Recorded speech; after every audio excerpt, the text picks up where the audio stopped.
خاطر نقصك الرسمي. ايه وشنو هو الرسمي؟ نقصك كرارس بالرسمي. خاطر ما يهمني. شو نفسر مفهوم في تونس، هذي كان في تونس تلقاه في تونس هكا هو تلقاه بحتى دولة أخرى. باش تكون راجل في تونس لازمك شنو؟ لازمك تكونوا كرازك كبار واللاكس متاعك طويل. فرج العقلية انت، العقلية المنايكة. مش حتى كان في المسلسل او حتى في الدنيا قولوا انت تو باش راجل، تبدا مثلا مزوزي تعرف قولوا مثلا انت باش راجل، واحد يقول له بزبي او درا شنو ملوخة منايكة.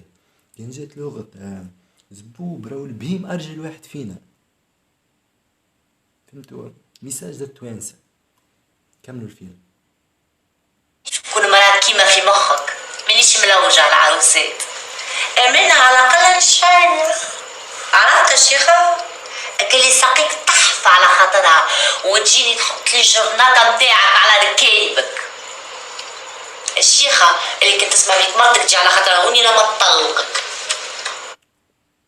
ومفهوم الشيخة زاد، مفهوم الشيخة فاهمينها بالغالط، في بالهم عز طفلة يمشي نيك نيك نيك نيك وشيخ. ذيك هي مفهوم الشيخة عندهم زاد التوانسة، توانسة بصفة عامة.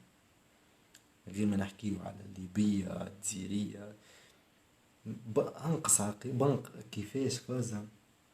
سمعوني غلطت في الكلمة، معناه مش كيما مفهوم عنا احنا كيما مفهوم عندهم هم. مفهوم عندنا احنا متاع عصر الجاهلية، متاع عام 1700 وتالي 50 قرن التالي حصير.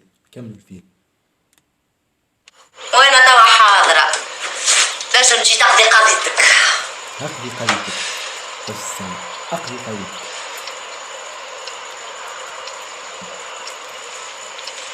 شنو الصدق اللي يروح؟ شنو يروح؟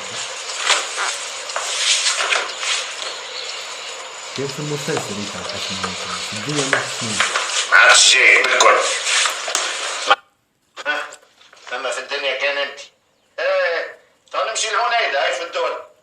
نمشي لهونيدا. شيخة نمشي بس لهونيدا. شوية